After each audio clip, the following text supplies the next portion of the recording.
शिवालिक पहाड़ियों के बीच स्थित विश्व विख्यात सिद्धपीठ मां शांकभरी देवी का ये मंदिर देश के करोड़ों श्रद्धालुओं की आस्था का केंद्र है।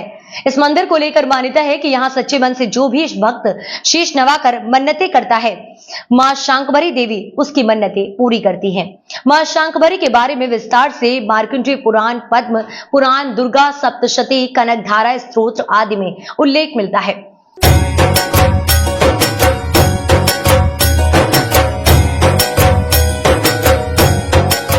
मंदिर के गर्भगृह में मां शांकभरी के साथ साथ मां भीमा देवी, मां भ्रामरी, मां शताक्षी सहित गणपति जी का प्रतिमा भी स्थापित है। इस पवित्र तीर्थ स्थल के निकट माता के रक्षक बाबा भूरा देव का मंदिर भी है। मान्यता है कि माता के दर्शन से पहले बाबा भूरा देव की पूजा अर्चना की जाती है। मंदिर परिक्षेत्र में गौतम ऋषि की गुफा, प्रेत शिला के साथ साथ पंच महादेव मंदिरों में बटकेश्वर महादेव, कमलेश्वर महादेव, साकेश्वर महादेव, इंद्रेश्वर महादेव, मटकेश्वर महादेव मंदिरों के साथ ही मां छित्रमस्ता देवी, रक्तदंतिका मंदिर आदि पवित्र स्थल स्थित है। यहाँ भारी संख्या में श्रद्धालु पहुंचकर प्रसाद चढ़ाकर मन्नतें मांगते हैं। सिद्धपीठ परिक्षेत्र से लगभग 5 किलोमीटर की दूर पहाड़ियों पर सहस्त्र ठाकुर का मंदिर है। इस मंदिर को लेकर मान्यता है कि यहाँ प्राचीन काल में एक ही पत्थर को तराश कर बनाया गया था। मान्यताओं के अनुसार शांकभरी देवी मां आदिशक्ति जगदम्बा का ही एक सौम्य अवतार है। इन्हें चतुर्भुजी तो कहीं पर अष्टभुजाओं वाली के रूप में भी दर्शाया गया है। मां शांकभरी देवी के मुख्य मंदिर के पास ही वीरखेत के नाम से प्रसिद्ध एक मैदान है, जिसके बारे में कहा जाता है कि इसी मैदान पर मां शांकभरी व दुर्गम नामक राक्षस का घोर युद्ध हुआ था। शास्त्रों के अनुसार मान्यता है कि प्राचीन काल में दुर्गम नाम के दैत्य ने ब्रह्मा जी की घोर तपस्या करने के बाद ब्रह्मा जी से वरदान में चारों वेद प्राप्त कर लिए थे। राक्षसों के हाथ चारों वेद लग जाने से सभी वैदिक क्रियाएं विलुप्त हो गई थी, जिसके परिणाम स्वरूप सैकड़ों वर्षों तक पृथ्वी पर वर्षा के नहीं होने के कारण अकाल जैसी स्थिति उत्पन्न हो गई थी। चारों ओर त्राही त्राही मच जाने पर देवताओं ने शिवालिक पहाड़ियों की प्रथम चोटी पर जगत जननी मां जगदम्बा की घोर तपस्या की गई है। देवताओं की करुण पुकार सुनकर करुणामयी मां भगवती देवताओं के सम्मुख प्रकट हुई और अपने आंसुओं की वर्षा कर शाक सब्जियां, फल आदि पैदा कर देवताओं की भूख को शांत किया गया था। राजन यहाँ बेट से आप पद यात्रा कर रहे हैं, क्या मनोकामना? जी, ये हमारी कुल देवी है। यहाँ पर हमारी मनोकामना पूरी हुई है, इसी वजह से यात्रा कर रहे हैं। कितने लोग आए? हम 8 लोग। हैं।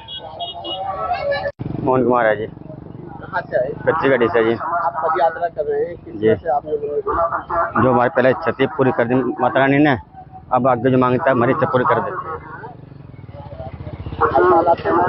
ना भी अब दूसरा साल है आज में। सर्व मंगल मांगल्ये शिवे सर्वार्थ साधके शरण्ये त्र्यंबके गौरी नारायणी नमोस्तुते।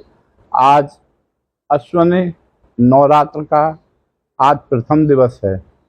सिद्धपीठ मां शाकंभरी देवी में आज शाकंभरी स्वरूपिणी प्रथम जो शक्ति है शैलपुत्री माता का आज पूजन होगा, अर्चन होगा और उनकी षोडशोपचार से पूजा होगी। शक्ति तो एक ही है, शक्ति भी एक है और शिव भी एक है। जब जिस प्रकार की प्रकृति में जरूरत पड़ी तब माता ने अपने रूप अलग अलग रूपों में पृथ्वी पर अवतरित हुई। घोर अकाल पड़ गया पृथ्वी पर। एक दुर्गम नामक दैत्य, सुना है कि रावण के वंश में एक दैत्य बच गया था, तो दुर्गम नामक दैत्य उसने ब्रह्मा जी की घोर तपस्या की।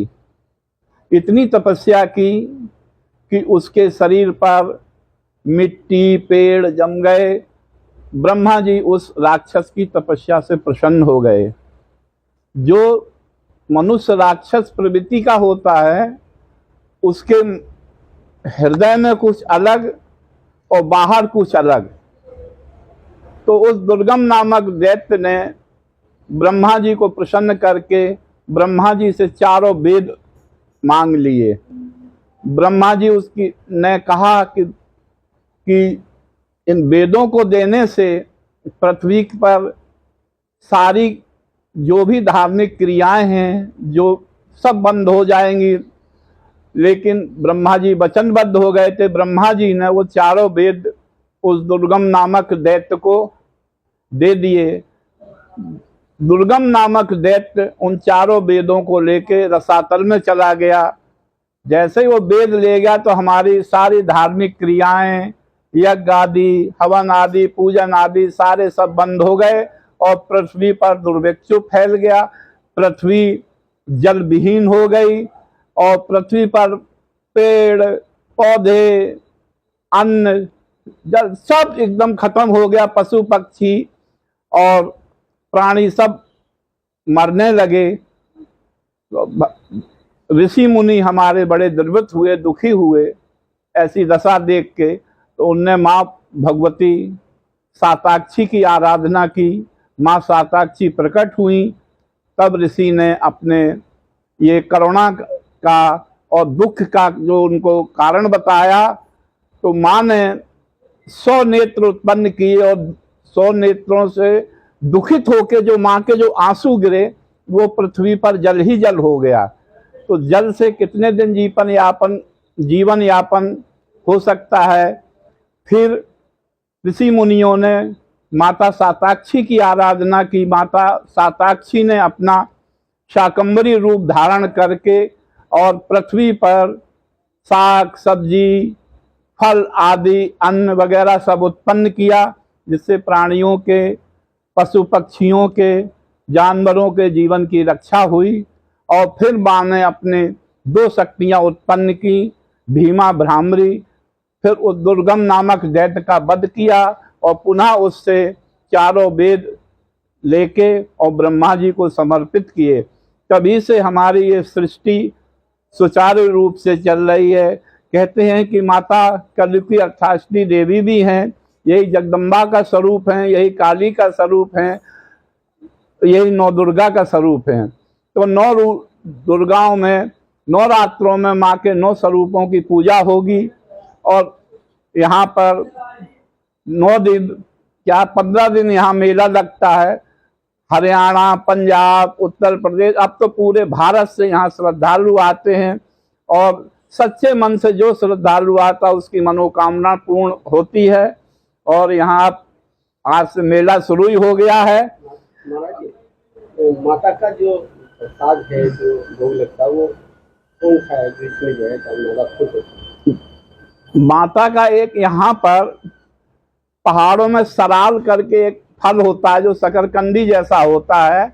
तो उसको खाने से उसमें पानी की भी मात्रा भी आपको मिल जाएगी और अन्न की भी मात्रा आपको मिल जाएगी उस फल में। ऐसा वो फल है। तो सुना है मैंने कि उस फल खा के लोग 2.5 दिन 3 दिन माँ की तपस्या करते हैं और यहाँ सिद्धियाँ प्राप्त करते हैं। इस जंगलों में, इस शिवालिक पहाड़ियों में अनेक अदृश्य ऋषि मुनियों ने यहाँ तपस्या की है। ये पवित्र क्षेत्र है, तीर्थ क्षेत्र है ये। और यहाँ जो आता है सच्ची श्रद्धा से उसकी मनोकामना पूर्ण होती है।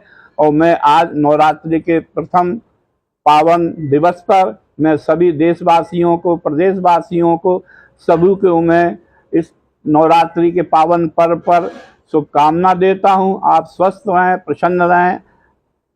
जय माता की।